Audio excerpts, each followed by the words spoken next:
Hello everyone, my name is David. Today we are going to explain a movie named Gang Leader. So sit with some popcorns, relax, and enjoy this movie. In the beginning of the movie, we see 6 thieves who set out to rob the Grand Mutual Bank at midnight. Suddenly, one of them, who was driving the van, runs over a dog and continues on. The other 5 say, "We decided we wouldn't take any lives during this heist, so you ran over the dog for no reason. Be more careful next time." Now, these 5 go into the bank, disable the security system, and knock out all the guards to enter the bank. The 6th man, who was driving, waits for them in the van. These 5 synchronize their watches and break the lock with a bomb. Just then, the alarm starts ringing. Hearing the alarm, an old man calls the police. The driver, sitting in the van, shoots him from behind. The 5 thieves then come downstairs with all the money. At this point, the driver betrays them, shooting all 5, and escapes alone with all the money. The police chase him for a while but unfortunately fail to catch him. Now, the story jumps ahead, 14 months. Here we see 4 different characters named Chinu, Swati, Priya, and Varlakshmi. They all receive a letter saying they have won a prize and must come to a specific address to claim it. It turns out they have all been called to the same address. Upon arriving, they are greeted by an older woman named Saraswati, who opens the gate for them. It is revealed that Saraswati had called them together under the pretense of a prize. We learn that a year ago, Saraswati's grandson Jagan was killed in the bank robbery, along with Varlakshmi's son Rajaram, Priya's fiancé Avinash, Swati's older brother Kartik, and Chinu's father Brahmam. These 5 were killed in the shootout when their 6th partner betrayed them. These 5 women had no other family besides the ones they lost, so they have been very lonely and orphaned since then. Saraswati explains that she wants to take revenge on her grandson's killer. That's why she brought the 4 of them together under the guise of a prize, so the 5 women can join forces to find and kill the dangerous murderer. At first, everyone refuses the idea of taking revenge because, after all, these are just helpless women, and what could they possibly do? But later, the 4 of them agree to take revenge with the grandmother. The question remains, however, how to find that man and take revenge, because someone who has murdered many people, robbed the entire bank, and has been evading the police for a year must be very smart. The grandmother says they need the help of someone even smarter, and she knows just the person. She points to a collection of revenge novels in her house and says that the writer's name is Pencil Partha Sarathi. If a writer has shown crime and revenge in different ways in every novel, he must be very smart himself. He will understand every aspect of revenge and can help them.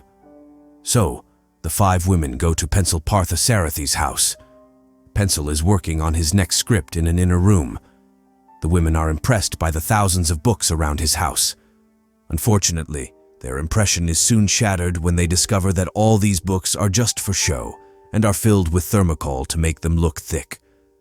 Moreover, Pencil is not an original writer. He translates Hollywood thriller movies into Tamil and publishes them as novels. At first, they are all upset, but they still try to get Pencil to help them take revenge.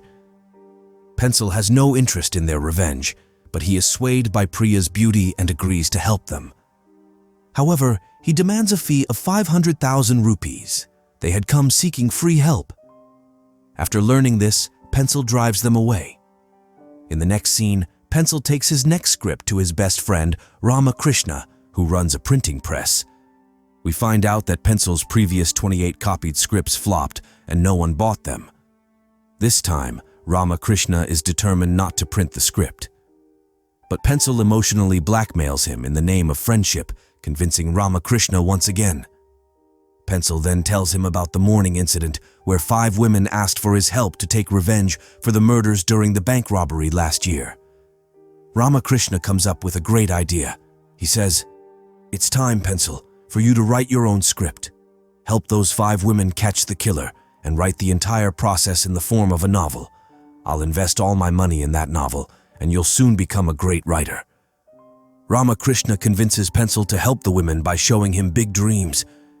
Now, Pencil brings the 5 women back together, one by one. Now, the 5 women move into Pencil's house, and they all start planning their revenge together. Pencil uses the RTI, Right to Information, to obtain the investigation files of the murders.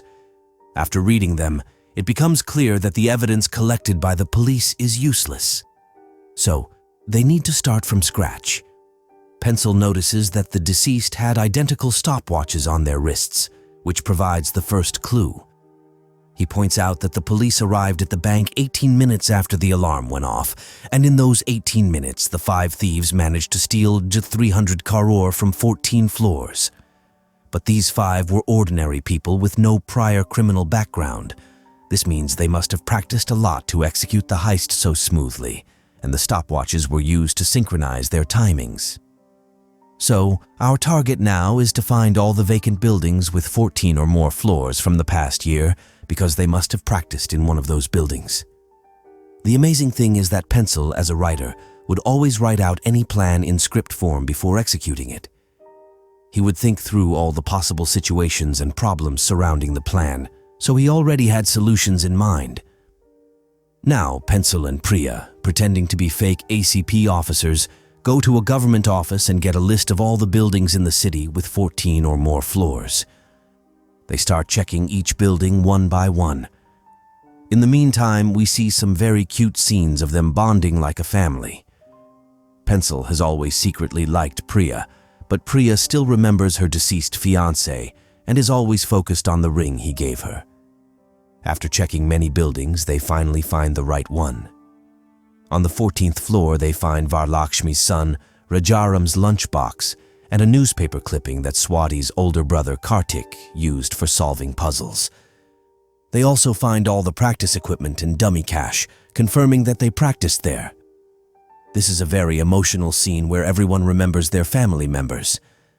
Then, Pencil notices an HFDC bank ATM in front of the building, which might have captured photos of the 5 along with the 6th killer on its CCTV. So they go to the main branch. Pencil says they need about 6 months of footage from the previous year, which won't be easy to get. He suggests that if a beautiful girl asks for it, they might get the footage. Saraswati grandma offers to go, but Pencil says they need to send a girl for this task, not a grandma. So they send Priya inside, where the bank officer Santur is in charge of ATM security. Priya tries hard to charm him, but it has no effect. We then find out that Officer Santur is interested in men, not women. So all the women send poor Pencil inside for the task. Pencil has to pretend to be interested in Santur, and through flattery and persuasion, he manages to get all the needed footage. Now they watch the footage from the night when they were practicing for the bank robbery. In the footage, they recognize all their family members. Finally, one man is seen writing something with his left hand, indicating that this man is left-handed and is the 6th man, the killer of the others. In the footage, they also notice an ambulance van driven by this 6th man. The van has Swasthya Care Hospital written on it. This gives Pencil the second clue. The next day, Pencil, pretending to be a reporter, goes to meet a man named Satya, who works as an ambulance driver at Swasthya Care Hospital. Pencil interviews Satya under the pretense of writing a biography about ambulance drivers. During the conversation, he casually asks if any ambulance driver has become wealthy over the past year. Satya points to a billboard and says, "His name is Dev, India's biggest racer. Until last year, he was just a regular ambulance driver like me. During his time driving an ambulance, he had a 100% success rate. No one ever died in his vehicle because he drove so well and so fast that he always got everyone to the hospital ahead of time. His luck changed so dramatically that he became a millionaire and a top racer." Now, we see a car racing scene where Dev receives the Sportsman of the Year award. The entire auditorium is packed with his fans. When the host asks him the secret to his success, he makes up a fake story. We get a small flashback showing that Dev was always an expert at driving cars, and his dream was to become the country's top racer. But his father discouraged him from dreaming, saying such dreams weren't for the poor. In a fit of rage, Dev kills his father one day to collect the insurance money after his death. Later, during the robbery, Dev also betrays and kills his accomplices. Now we return to our main story where Pencil and the 5 women are also in the auditorium. For a final confirmation, Pencil asks Dev for an autograph. Dev signs with his left hand, confirming that he is the killer who murdered their loved ones. Dev is not paying attention to Pencil while giving the autograph. From here, Pencil and the women's revenge plan begins. Pencil notices that Chinu is missing from the team meeting and finds her sitting alone, looking sad. He learns that today is Chinu's birthday. They decide to put their revenge plan on hold for a while and celebrate Chinu's birthday. They give her all the gifts her father would have given her if he were alive. This scene shows some very cute moments of bonding between them. Meanwhile, Pencil and Priya meet with a doctor and learn that Chinu lost her voice due to the trauma of her father's death. The doctor says her voice can return if she is kept very happy. In the next scene, we see Pencil and the 5 women watching Dev from a car outside his house at midnight. Then Dev comes out of his car and enters the same building where this story began. The surprising part is that Dev goes to the 15th floor instead of the 14th. After Dev returns, Pencil checks the 15th floor, where we discover the biggest clue of this story. In reality, Dev had hidden all the money from the robbery there. Now, Pencil swiftly takes all that money away overnight and hides it in his own house, replacing it with thermocol in the boxes. In the next scene, we see Dev heading towards the BMW car ad launch amidst traffic. Pencil uses the excuse of selling actors' masks to drop a newspaper in Dev's car. In reality, this newspaper is from a year ago and contains news about a bank robbery. By doing this, Pencil wanted to indicate to Dev that someone knows his secret. Upon seeing the date and news in the newspaper, Dev gets flustered and quickly realizes that someone knows his secret. His secretary starts searching for the man who dropped the newspaper outside the car during the break. However, they don't find him. Now we move to the BMW showroom scene where Dev's BMW ad video is about to launch in a few moments. Then Priya and Pencil sneak into the technical room and tamper with that ad. As soon as the ad video starts playing, footage from the same building begins to play, showing Dev and the other 5 practicing for the bank robbery. Now, Dev is 100% confirmed that someone is blackmailing him and knows all his secrets. Suddenly, in anger, Dev goes outside to his car, where he finds a bag filled with dummy cash that they used for practice. Now Dev rushes to the 15th floor of that building, where he had hidden all the money. But to his surprise, all the money has already disappeared from there. Now Dev starts screaming in frustration. Then he notices the building across from him. He sees 6 people staring at him intently from there, though their faces are not clearly visible. In reality, it's Pencil, Priya, Varalakshmi, and the others. They had orchestrated all of this to scare Dev. Now Dev realizes that these 6 people are the ones behind all this. He immediately starts descending the stairs to catch them all at once. Meanwhile, Pencil understands that he is coming to apprehend them. Pencil is accompanied by 5 ladies, including the old granny and little Chinu, which makes him completely flustered. Now all 6 start running from there, but Granny runs quite slowly. Pencil picks her up and starts running with her in his arms. After a while, they all try to enter the elevator, but the lift gets overloaded with 6 people. Pencil tells them all to take the lift while he starts descending the stairs himself. It seems as if Dev is about to catch them now. Dev quickly reaches that building. Suddenly, the lift shuts down, and they all get stuck inside. Chinu faints due to suffocation. Meanwhile, Pencil sees Dev entering the building. Just then, Pencil notices a fire alarm in front of him and quickly breaks it, pressing the button inside. This triggers alarms throughout the building, and soon a crowd gathers there as well. In the midst of this, Pencil manages to get everyone out of the lift somehow and leads them away from Dev's sight. Now, back at home, the doctor checks on Chinu and advises to take care of her health due to the incident in the elevator. Here, Pencil apologizes to everyone. He took such a risky step out of overconfidence, causing everyone to endure hardship. On the other hand, Granny starts crying, as she was the one who initiated this revenge plan in the first place. She says she no longer wants revenge. You all are important to me. Here, everyone else also suggests stopping this revenge plan. Varalakshmi asks, "For whom are we seeking revenge? For those who committed bank robbery without thinking about us. What was the need to commit robbery? If those people hadn't done all this, they would still be alive today." In response, Pencil says he understands why they did it.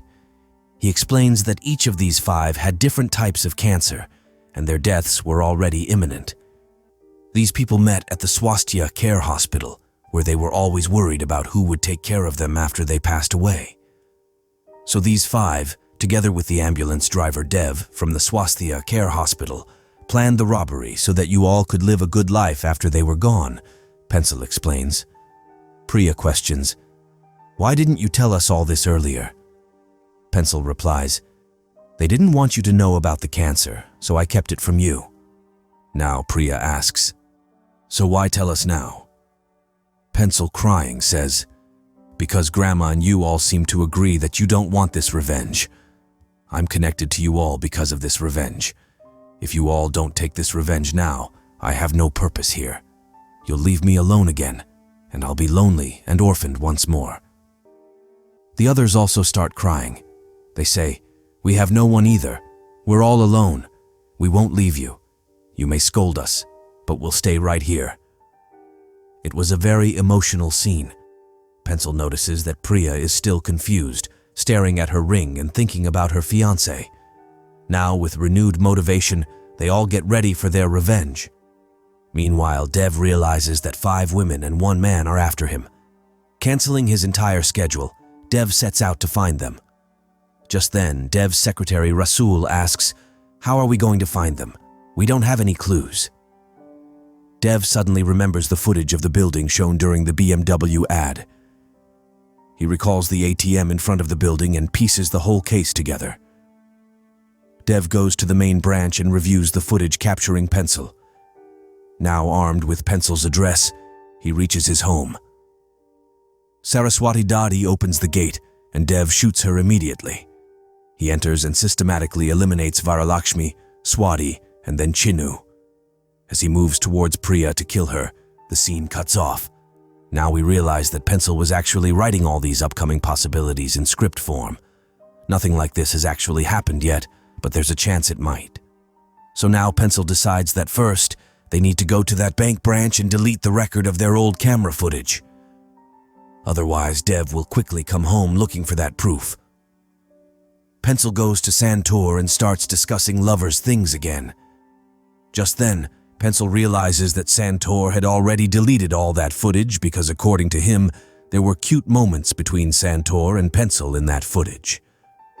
Feeling relieved after hearing this, Pencil's relief is short-lived as Dev also arrives there. As soon as he enters the office, Dev exclaims, "What's this?" Pencil quickly hides Santor and pretends to be innocent. Now Dev demands footage of those people, and Pencil starts acting, saying that those 5 ladies and that man are quite dangerous.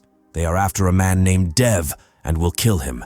They even threatened me not to tell you anything about them and had already deleted all the footage beforehand. Just then, Dev receives a call from his secretary, informing him that their man has tracked down the addresses of those people. Hearing this, Dev forcefully takes Pencil along with him. The bank officer Santor understands so that he can confirm their faces. Now both of them arrive at Pencil's house, where Grandma Saraswati opens the gate. Meanwhile, Dev holds a gun in his hand.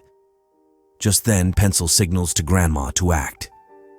Pencil also says that these are not those people. Now Dev leaves from there and tells Pencil to inform him immediately if they encounter those people again. Pencil solemnly promises Dev that they will inform him for sure. Meanwhile, Grandma is quite fearful inwardly. Now in Dev's garage, his old friend Satya comes to meet him, who used to drive the ambulance with him. During their conversation, Satya informs Dev that he has become so successful that a reporter was recently asking about him, and Satya told the reporter everything about him. Now Dev investigates about that reporter, where he finds out that there is no such reporter in that particular channel. Now Dev understands the whole matter. Then Satya tells him his name is Pencil's accomplice. Since Pencil was a local writer by himself, his details were easily found online under his name, along with his photo, which Dev recognizes instantly, realizing that it was him who fooled him that day as Santor. Now it seems like the countdown against Pencil and those 5 ladies has begun. On the other hand, unaware of all this, Swati, Priya, and Varalakshmi go to Chinu's school for his dance performance. Meanwhile, Grandma stays at home due to feeling unwell. During Chinu's dance performance, Dev calls Pencil on his phone, where he tells Pencil, "You made a fool out of me, but now it's your turn. I have become a big racer now. I didn't really need that money, but I was always afraid it might fall into the hands of the police. Otherwise, my entire career would be ruined. But you stealing all that money made my job easier. I know you've hidden all that money in your house. So, I've already given all this information to the police. The police have now left for your house. As soon as they find that money at your house, all the charges of robbery and murders will fall on you and those 5 ladies. Now, if you can save yourself, go ahead and do it." Now Pencil is alarmed. He immediately calls his friend Ramakrishna and tells him to remove all the money from there, and he also rushes home himself. When Pencil reaches home, the police have already arrived, but they find no money there. After the police leave, Ramakrishna arrives at the house and says, "Brother, I got a little late coming here, sorry. Where is all that money?" Pencil then says, "If you didn't remove the money from the house, then who did?" That's when he notices Grandma is missing from the house, along with all the money. He tries calling Grandma, but she doesn't pick up. Then he sees a burnt fragment of a photo in the trash bin. It turns out this photo was of Grandma's grandson, Jagan, but in his hand was a sign of Lord Christ, something Pencil had never noticed before. Next, Pencil looks at Jagan's file, which confirms that Jagan was a Christian, whereas Grandma was a Hindu. Now Pencil understands that Grandma lied to him, but why? After all, she was the one who brought everyone together for this revenge. Now Pencil heads to an old age home to find Grandma. In reality, Grandma is right there with all the money. Now it becomes clear that Jagan wasn't Grandma's grandson at all. He was an orphan. In fact, do you remember, during the bank robbery, as soon as the siren sounded, an old man tried to call the police, whom Dev shot from behind. In reality, he was Grandma Saraswati's husband. Grandma lied because no one cared about the death of an 80-year-old man, but she wanted revenge for her husband's death. That's why she took the support of orphan Jagan, presenting him as her grandson in front of everyone so that they could all take revenge together. Now Grandma says, "I have donated all this money to the old age home so that elderly people like me, who have no one, can be helped with this money." She also tells Pencil, "I have set aside some money for you, because without you, we couldn't have accomplished all this. Now I don't seek revenge from Dev. I have already lost my husband. Now I don't want to lose you and the others for my revenge." Upon hearing this, Pencil cries and says, "I don't want this money. I just want my grandma. I was an orphan, but you all gave me the love of a family." Hearing this, Grandma also starts crying. In the next scene, we see Dev in his garage, visibly frustrated because of Pencil. Then he notices there is someone else besides him in the garage. That's when he sees Pencil there. In reality, Pencil was always worried that as long as Dev existed, his new family would always be in danger, making it crucial to eliminate Dev.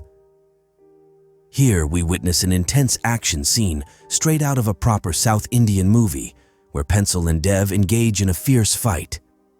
In the climax, Pencil injures Dev and topples a car over him, setting it on fire, which leads to Dev's death.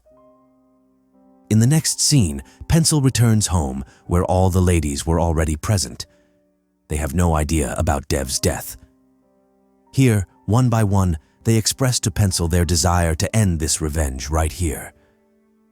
"Now we will live together like one family. We don't want any revenge." Because now Swati has found her brother in Pencil, and Varalakshmi has found her son.